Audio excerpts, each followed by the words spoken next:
Ini tidak merokok dan olahraga, ya, olahraga secara teratur, ya, biar tubuh kita bisa melawan kalau ada potensi. Bagaimana mencegah penularan TB? Minum obat secara lengkap dan teratur sampai sembuh, Punya pasien 2 bulan wis, ya memang secara medis kadang-kala sudah sembuh, tapi harus total obatnya supaya tuntas. Pasien TB harus menutup mulutnya pada waktu bersin dan batuk, tidak membuang dahak secara sembarangan, ya. Ini ya. Ini kemudian ini program penanggulangan TB ya, melalui pemerintah pusat, terus otonomi perusahaan-perusahaan, ya, desentralisasi. Bentar. Ini loh obat diberikan cuma-cuma, ya. Nah, harus ada ketersediaan tenaga yang kompeten, ya. Pasien TB tidak dijauhkan dari keluarga, masyarakat dan pekerjaannya. Ini kebijakan, ya. Kebijakan mengacu pada kebijakan nasional. Bentar. Nah, ini loh adik-adik, ya. Komitmen, diagnosa, pengobatan jangka pendek dengan pengawasan langsung. Ini loh, keluarganya, ya. Kemudian monitoring, evaluasi. Kemudian, ini loh, bentar. Jaring dot. Bentar. Ini penemuan kasus TB, diagnosa akibat kerja apa tidak, pengobatan, pemantauan hasil pengobatan, sembuh, kerja ringan, kerja sedang apa berat, ya. Nah, ini dukungan manajemen penting, administrasi, upaya untuk mencegah mengurangi pajanan TB pada pekerja, kemudian pengendalian lingkungan tempat kerja dan alat pelindung diri, ya. Nah, promotif, ya, bentuk promotif apa? Pelatihan program bagi dokter paramedis wajib dilatih, ya. Ini tadi dari rumah sakit, puskesmas. Kemudian sosialisasi TB dan P2HIV AIDS bareng loh adik-adik bagi pekerja. Penyuluh, ya, KIE, komunikasi, informasi, ya. Kemudian sebagai bagian promosi gaya hidup sehat. Peningkatan gizi kerja setiap Jumat, ya, seminggu sekali.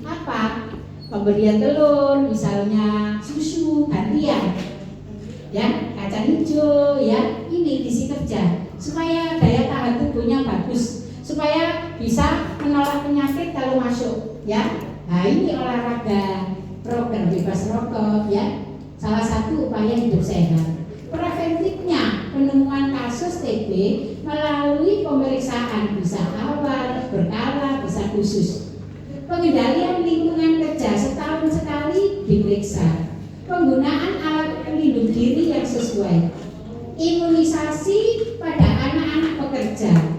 Kemudian adik-adik, petugas pengelola makanan bagi tenaga kerja dipesankan tidak mengidap penyakit menular. Apa itu? TB, tifoid, tipes, ya, cacingan, dan dideteksi minimal setahun sekali. Ya, pengelola makanan diperiksa setahun sekali. Kemudian prosedur K3 khusus untuk pencegahan penyakit di tempat kerja, ya. Ini kuratifnya, pengobatan kalau ada pasien TB, pengobatan mengacu pada pengobatan TB nasional. Ini, ya. Nah, petugas dibentuk tim petugas pengawas minum obat PMO wajib ini. HIV dan TB hampir sama, harus ada PMO. Siapa anggotanya? Dokter perusahaan, paramedis, keluarga, pasien. Kayak Sampurna tiap hari ngirim video. Kayak ini, ya, dokter ke paramedis, ya, makanya sembuh total, ya. TB-nya dari berapa orang menjadi sedikit. Kemudian tenaga kerja dianjurkan istirahat saat pengobatan minimal 2 minggu. Kemudian rujukan pasien kelayakan kesehatan, misalnya ke poliparo, ya. Rehabilitasi kalau sudah sembuh, penyesuaian pekerjaan, ya. Bagaimana ya setelah pengobatan TB ya masih lemas, masih tidak, beban kerjanya bagaimana? Nah, dokter yang memeriksa. Nah, ini pengobatan TB orang dewasa ya. Katanya itu pengobatan berlangsung selama 6 sampai 8 bulan. Ada 2 tahap adik-adik. Tahap awal obat diminum setiap hari selama 2 sampai 3 bulan. Setiap hari loh ya. Yang kedua, obat diminum 3 kali seminggu selama 4 sampai 5 bulan. Nah, ini kadang-kadang masyarakat pekerja itu tidak mau meneruskan, merasa sudah sembuh, hasil laboratorium memang negatif, tapi ini harus dilaksanakan. Ya. Jadi penderita TB harus didampingi seorang pengawas menelan obat Tempo untuk menjamin kepatuhan berobat. Siapakah? Keluarganya, para medis perusahaan, dokter perusahaan, ya. Jadi ini loh ya pengobatannya. Tahap pertama 2 sampai 3 bulan setiap hari. Selanjutnya 4 sampai 5 bulan 3 kali seminggu. Rata-rata di lapangan. Kedua, pasien nggak mau, lah kebal akhirnya, resisten, ya. Tuh. Kemudian, ini ya bisa puskesmas, poliklinik, bisa bekerja rumah sakit setempat, ya. Ada adik-adik P2TB di situ? Belum ada ya. Soalnya baru. Ya ini nanti ya materi kan sudah ada di Mas Adit ya. Soalnya apa? Ada P2TB mulai tahun 2025. Persis P2 HIV/AIDS. Ya, persis itu apa maksudnya adik-adik? Penyuluhannya. Kebijakan pertama penyuluhan, bagaimana karyawan sudah diberikan sosialisasi 100% atau 50%, ada kriterianya. Setelah karyawannya masyarakat sebelah, kalau Rafael itu SMA sekitar dikasih ya penyuluhan. Kemudian petugas penyuluhnya apa? Ada sertifikat. Makanya adik-adik setelah selesai mengikuti kegiatan akademika umum, jangan lepas teman K3. Biasanya ada program-program kayak gini, sertifikatnya gratis. Nah, untuk portofolio ya, pakai penyuluh HIV itu kalau ada sertifikatnya itu nilainya lain juga ya. Apabila perusahaan mengikuti lomba, apa penyuluh ada sertifikatnya itu. Ya, kemudian setelah sosialisasi ya petugasnya ada sertifikat apa tidak. Nah kalau HIV apa sudah mempunyai VCT, jadi pasien HIV sebelum diperiksa konseling dulu nanti supaya apa? Akibat hukumnya kalau positif itu minum obat seumur hidup, jadi dikasih pemahaman gitu loh ya. TB ya gitu, minimal sampai 5 bulan ini ya, jangan putus 2 bulan secara medis negatif terus nggak mau lah, nanti tambah kalau muncul lagi ya nggak sembuh tuntas gitu. Ya, silakan ada pertanyaan sebelum saya akhiri. Nah ini ya dimasukkan PPPKB ya, tapi jarang karena apa, masih baru ya. Nah, adanya asesmen untuk menentukan seseorang melakukan pekerjaan secara efektif. Hasil penilaian layak kerja dengan catatan. Nah ini dokter ya. Nah pekerja TB aktif, sekutu positif, sangat menular, disarankan cuti 2 minggu. Ya supaya tidak menular ke karyawan lain. Pekerja TB tidak diperbolehkan kembali kerja sampai mereka melakukan pemeriksaan konversi kultum sekutum dan dikonfirmasi tidak memiliki TB resisten, cuti lebih lama. Pekerja dengan TB diusahakan segera mungkin aktif bekerja. Gejala ikutan atau sekuelen ikutan pengobatan memerlukan kajian kelaikan kerja, dirujuk ke spesialis okupasi, PARO ya, okupasi itu.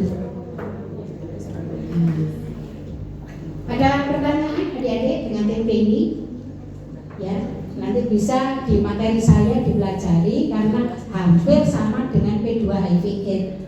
Perusahaan berbondong-bondong senang adik-adik kalau ada program penilaian K3 apa ribut K3 ya. Ada pertanyaan barangkali? Jadi kita ulas kesimpulan dari pagi hari. Pertama tadi mengenai PKK, dasar hukumnya Permenaker nomor 2 tahun 1982 ya, PKK. Nomor 3 ya, nomor 3 kan 82 ya. Nomor berapa PKK tadi? Ini adik-adik. Iya. Iya. Kalau pemeriksaan kesehatan, Permenaker nomor berapa? Berapa? Iya. Jadi kalau polikliniknya Permenaker nomor 3 tahun 1982. Kalau pemeriksaan kesehatan yang lebih awal Permenaker nomor 2 tahun 1980 ya. Itu. Nah, PKK tadi ada pengesahan dari mana? Disnaker tingkat 1 ya. Dokternya harus apa? Harus ada SKP ya. Pertama pelatihan di Perkes ya, terus ada SKP ya, kayak adik-adik. Pertama pelatihan akademika umum, nanti baru ada SKP ya. Dokter ya itu pelatihan dulu. Sertifikat adik-adik ya juga sertifikat. Setelah itu baru SKP ya. SKP nanti sertifikat kan juga ditunjukkan ya. Kemudian P3K itu ada petugas, ada fasilitas. Fasilitas tadi apa saja ya fasilitas P3K? 1 ruang P3K, 2 kota, 3 alat transportasi ya, dan 4 APD khusus ya.